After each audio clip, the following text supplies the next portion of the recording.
لهوليري ديزاينركي زيرك هيا دكورين جالكي جوان تشيدكا ريزان حسينا خلكي كوبانية اف 10 سال لهوليري لید کار خدا سینور هوليري درباس کریه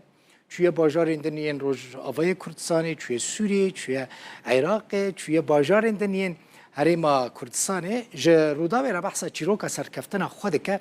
به چاوا دست پیک شاگرد بویا لجم خلکی کار کریه نهاجی بدهان جوان لجموی کار دکن ریزار پر بذوق بعشق بکیف کاری خود که جغینی ورجی بگمان دخوازه کاری خود پروژه خود گلکی فرح بکه نالین حسن افکار من اف برهما جوان لگل ریزان آمده کر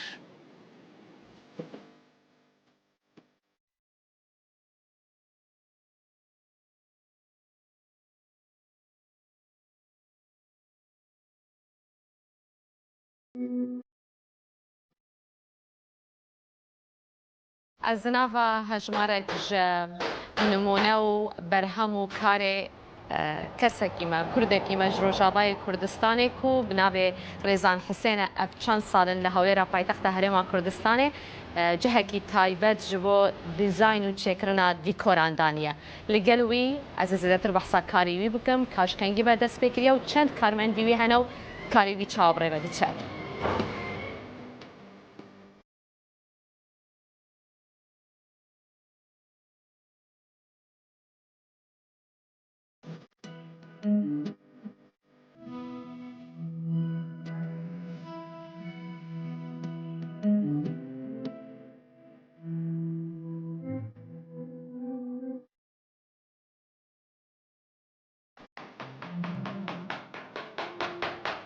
اما یکسر از بچم جمع کاغریزان جه پرسم کانه هاچت که کاغریزان تو چاوی سرچاوا خيراتي سرسرينا سرچاوا والله نعم في داري نقش دكن ابو ديكورات داخليا بيجن ديكورات ملكي بدايات ام بيجن دار دس بيدكن رسمه طبي دوريج دار ام نقش دكن دار شبكارك جهات يجي جبر من ديد ها تو بخدر السميني بنقشين لسر طبي اما نمونه نخو موديل خو حمو بخد شي دكن يعني رسم يعني تبخوا افهمي ديزاين هذاكي بله زور تريوانا بخو درس دكن بخو رسم دكن زور تريوانا باشا حتى كنت الديكوركي بو هولكي بله خلاص كيش قصدم لازمه تهمي يعني لسر دس كاردكي وصانه طبي اگر نمونه ما حاضر بن تقريبا بو هولكي ميفانا بين استقبال تقريبا 10 بازارج بيش اگر نمونه حاضر بن قالبد ما يجي حاضر بن 10 بازارج ان شاء الله تمام دبيت كاكريزان شكان يبتو البيدري تو خلكي روجاواي كردستانية معنا؟ بله خلكي كي جان باجارية؟ كوباني تل كوباني يجي اب كار دكر؟ بله افا تقريبا 25 سنة في كاري دكن كاري بهر روجاوا اف بو لباجار كوباني اما نفير طيب مجالك اصلا جديدن اف شغل الفيرين نبو مجالك كاري بايش كلام الزحمات كنا حتى وقت يوم للسر خمان ديبون ام جيشنا تاجشنا في استي الحمد لله يعني هردما كوتوهات يكسرت دس بهمان كاري خكر كي جان سالي تو از 2014 دوا 2013 بدايه 2014 ما في دركي اف شغل نبو حتى 2000 تقريبا شاز دبو حف دبو اف شغل عندك الاف لفيرين نبو ما عندك باجارين دولتي دردوري هنا بله ودورا ما بخو يعني املو مرسل خو كار كل ما شغل فيري بيش خص الحمد لله يروجي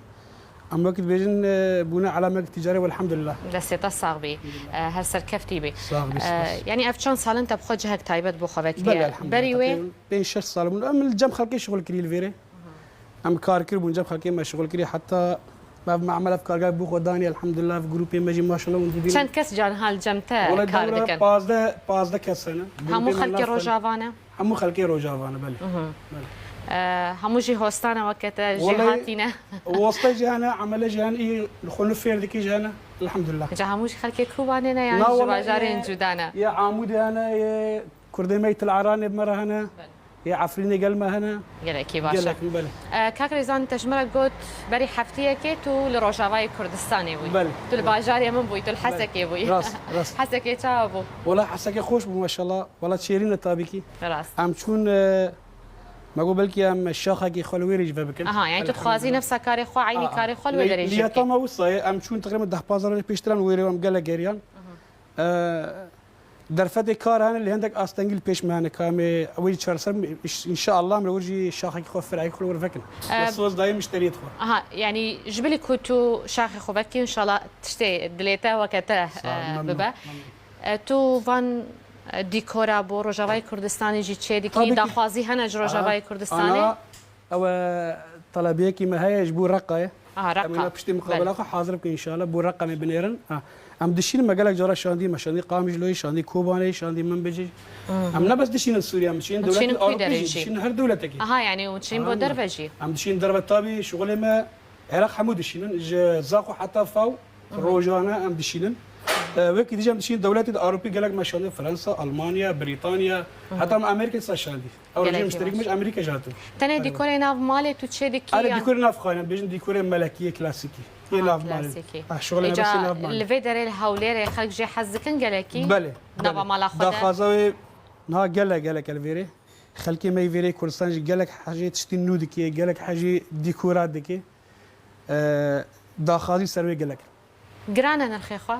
والله بدايات جرام بقول بقول قالك من هاجي ما شاء الله وسط قالك بقول الخير كيم تربول الحمد لله خير اخو هي شاگرت الجمته هبونا كهر الجمته فير بونا و بله قالك شاگرت دكان بو خداني نجه بو خبا دكان دانني اللي قال ما شغل كنا دولا شنو تاني جروب يجي بو خو شي كنا سي 4 كسن هر ناف خاني ايش دكن وشغل بو خدك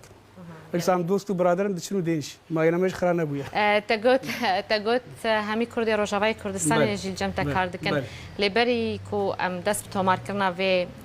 هفیوینا خوب کن تقوت دو کچ روشالات کردستان جیل کار کن او جي رسمات شي دكن كاتي زين اللي بدن سبوها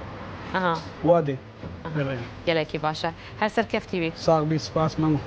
قالك سر وسر